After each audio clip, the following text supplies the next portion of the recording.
Well, hello there. How's it going, Captains? Admiral Tori here, and welcome aboard for another Steel Ocean video on my channel. In today's video, I'm going to be selling the Tier 3 USS Neptune. Hold on. What did I just say? The Neptune? The USS Neptune? Tier 3? Isn't the Neptune a Tier 9 Royal Navy light cruiser? Well, you're right on Warship side, but on Steel Ocean, the HMS Neptune is actually a Royal Navy battleship. Yet I have a American flag, just to mess with my Englishmen out there. In Steel Ocean, if you have never played Steel Ocean, you can put any nation flag on any particular ship. So in this case, just to mess with you guys, I put the American flag on a Royal Navy battleship. Let's do it out of courtesy to put the Royal Navy flag. And of course, the great thing about this game is that you can put two flags, which is always nice. I wish there was three flags, so I could put one right here. I could put this flag, which is the Australian flag, I believe. But yes, this is the Royal Navy HMS Neptune with the flag right here, the British flag, and this is the Royal Navy flag, I believe. Or they're both British anyways to begin with. So hit that OK button. And I'm going to be talking about in this video today, specifically about the battleship mechanics in this game and comparing it with World of Warships. Because if you subscribe to me, I am a big battleship person. I play a lot of battleships. Chances are you subscribe to me for battleships. There's a good chance, like a really high chance. That is probably my most videos I've done on World of Warships. It is battleships. I'm going to try my best to try to suggest people to try this game because this game is it's small, there's not many people in here, and I really wish there was more people in this game. And the answer is simple to why it's small. It is a low budget game. The graphics looks like it's coming from 2010, and World of Warships looks like a way better game. But the one thing I can praise Steel Ocean for is that this game has a far superior game mechanics. Not just battleships, but a lot of other things. So I'm going to be comparing the battleship side on Steel Ocean to World of Warships to at least try to, I guess, get some viewers to try out Steel Ocean. Steel Ocean is available as a free game on Steam, so you have never tried this game yet, you can get it for free on Steam, so it's not a big deal. I got to Tier 3 with the Neptune in roughly 2 hours of playing, or 1 hour. It's really fast. It's really easy to level up a ship to probably Tier 5 or Tier 6 from what I've seen. So, HMS Neptune, the Royal Navy battleships, the tech tree that people have been demanding on World of Warships for almost 2 years, but yet has not been released on World of Warships, and here I am, playing a Royal Navy battleship. So, in terms of the mechanic, this game is far superior. The one thing that really drives people's nuts with this game, to compare to World of Warships, that this game doesn't have that much of a distance, so you'll be working with 7 kilometers or 6 kilometers of range. It is very arcadey. The way you move in this game is ridiculous. The physics is ridiculous. The turret traverse speed is ridiculous. And the overall aspect of this game is cartoony. But this game is fun. I think battleships are very fun in this game. So if you're having a bad day on World of Warships and you want to play battleships, I strongly suggest download Steel Ocean and play Steel Ocean just for fun. The concept is just for fun. Don't take it too serious. But at least, although this game is arcadey, I can safely say that Steel Ocean is much more realistic than World of Warships when it comes to the mechanics, the way the guns operate in this game, the way accuracy works, the way battleships should play in World War II and World War I in real life, in theory, although it's still arcadey. But the distance and all that stuff is the way it is. It's the funding that they put in this game isn't enough compared to a AAA company like Wargaming. So let's talk about World of Warships in terms of how the mechanic work. If you're stationary, if you're moving, if you're left and right, if you're behind the island, if you're flying in the sky, if you're hacking, at the end of the day, your accuracy is determined by RNG, the random number generator. It doesn't care if you have a gaming chair, a gaming microphone, a gaming mouse, a gaming keyboard, a gaming monitor, 240 Hz, 4K. Your accuracy will always be randomized by this magical dice, a virtual dice, basically. So if you're stationary or you're moving, your accuracy will be the same. And it's random, so you can be very accurate at times and you can be very inaccurate at times. And that is probably the biggest problem with World of Warships, because there are players out there who want to have this skill-based type of aim, but it is not available in World of Warships, because World of Warships, all you have to do is lock onto the target, lead, and fire your guns, and just hope that the dispersion is good. Sometimes you aim very well and you get really tight dispersion. Sometimes you aim very well, but you get terrible dispersion, which results in a miss, and you gotta wait another 30 seconds, 25 seconds to reload the gun. And it frustrates Battleship player because this is inconsistent. There is nothing that's measuring for the effort of aiming. Basically, it's trial and error for Battleships players on World of Warships. You're just, the more salvos you put downrange and the more consistent you aim, that is where you get the result with a Battleship. But Battleship players want to punish stationary targets. At the same time, they gotta trace something off, and that cannot be found on World of Warships. You gotta think about it. It's kind of unrealistic that a Battleship player can maneuver left and right and fire the guns. In real life, that is not the case, because if you move left and right, then the plotting room, the fire control system has to recalculate that. You know, every second you move or change course, or when the enemy changes course, it has to calculate that.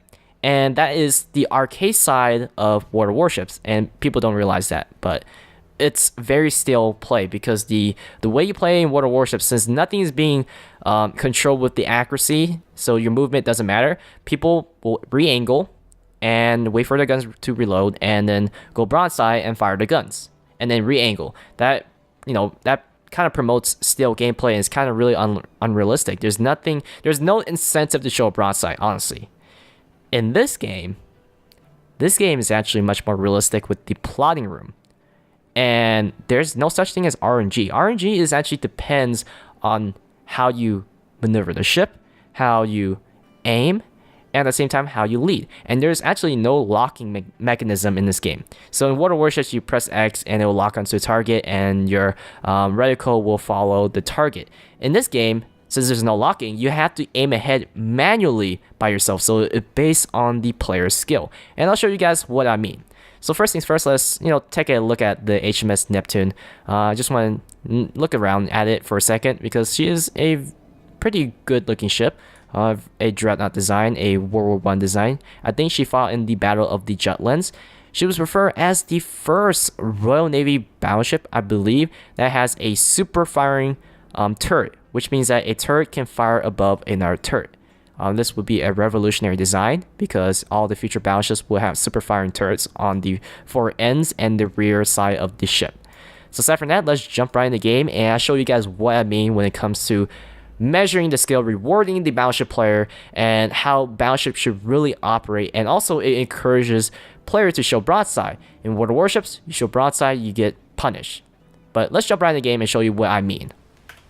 Alright, you guys, this is the gameplay that I can showcase how the Battleship mechanic work on Steel Ocean. Just ignore at your best of your ability, just ignore how the game plays in terms of reality, because these turrets traverse like crazy.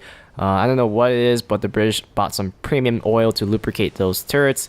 The way I stopped the ship, the physics. Remember, this game is a low budget game. The game engine isn't that great compared to World of Warships. But the main point is the mechanic. So if you play World of Tanks, you might have noticed that there's something familiar. That is those scatter dots. Those scatter dots are basically your dispersion. So if you play artillery on World of Tanks, this should be very similar.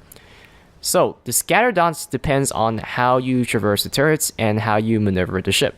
If you're maneuvering the ship left and right like crazy, or you're traversing the turret left and right like crazy without holding that position for a good amount of time, those scatter dots will just go all over the place, and that gives you the worst dispersion. But if the ship is stable, in a stable course, and you lead way ahead to give enough time for the turrets to hold that position, that is where you get the best dispersion.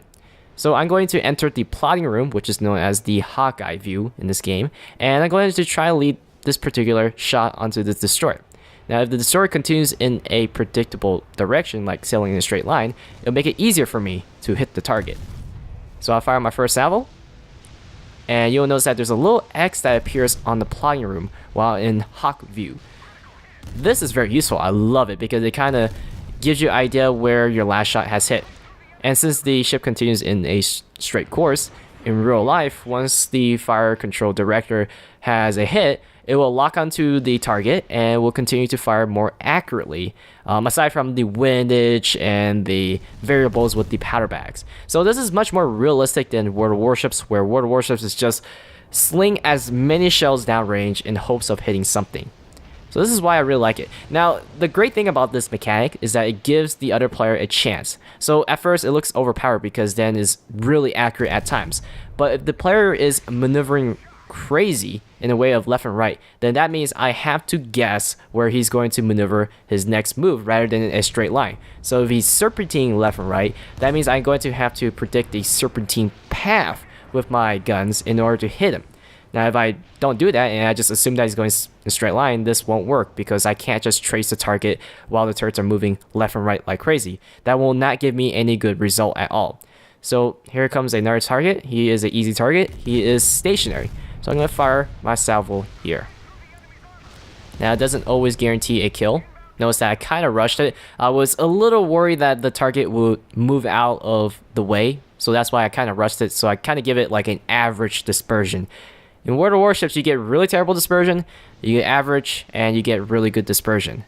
This game depends on your timing. It's all about the timing and your aim with this particular game. So there's a lot of more player interaction in this game rather than in World of Warships where you just lead. That's the only thing you're doing. In this game, you're leading, you're waiting, you're predicting, you're understanding where your shots are landing, and there's different methods like I'm trying to do single fire. You can go full broadside if you wish to try to one-shot the ship out of water.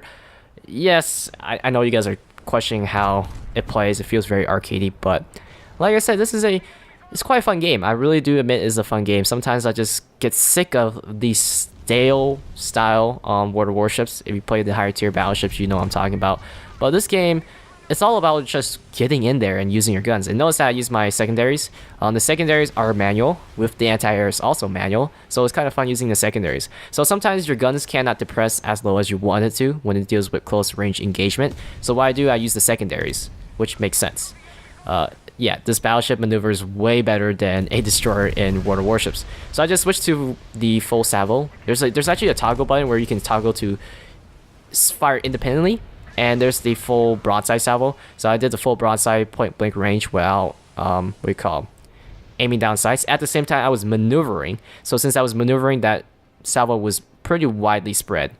So now this target is going in a straight line. I'm going to take my chances here. I'm going to assume that he's still going in a straight line. Trying to balance my ship here.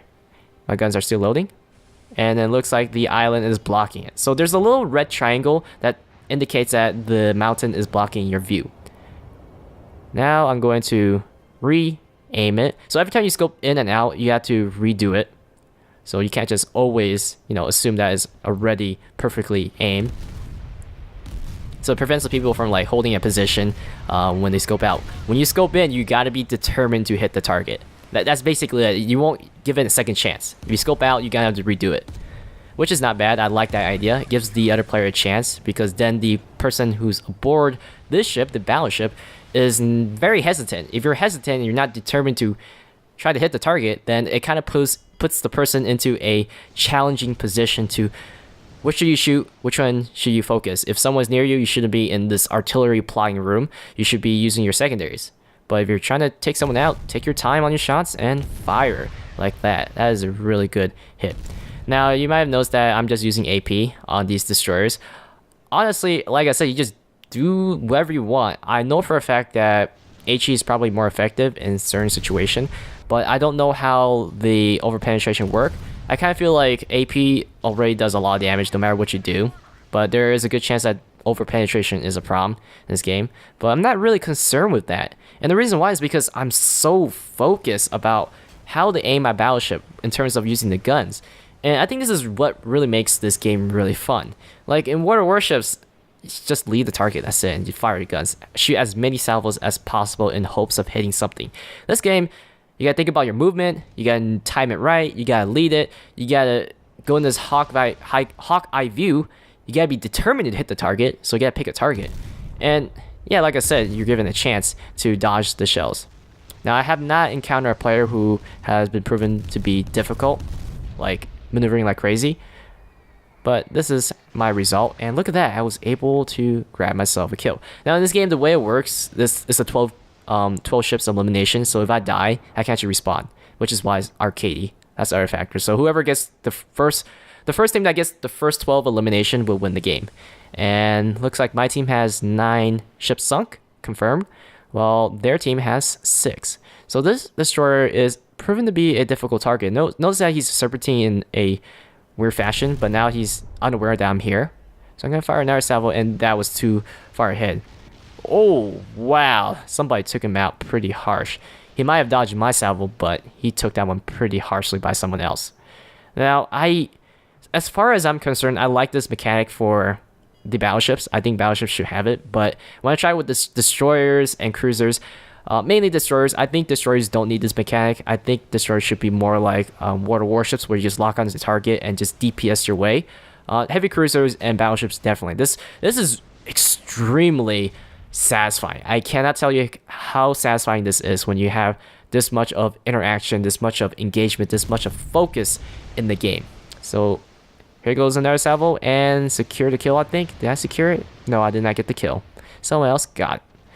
I didn't even notice that I was sailing way outside the map. So the maps are small. That's the other downfall with these low budget games. If you look at any low budget games, the maps tend to be small because they try to be simplistic, arcadey, fast paced without thinking of the map design. But I really do like this game. I really do. I might consider doing more games. So look at that over penetration. So there is over penetration mechanic in this game. I should really switch to AP, or not AP, HE more often. Here's a ship that's close by.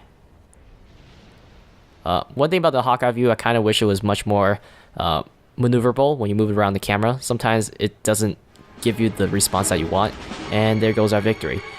So aside from that, hopefully you want to try the game, you can just check it out on Steam. So thanks for watching, and I'll see you guys next time on not World of Warships. Are you crazy? Steel Ocean. Wow, I'm too used to saying World of Warships. So I'll see you guys next time on Steel Ocean.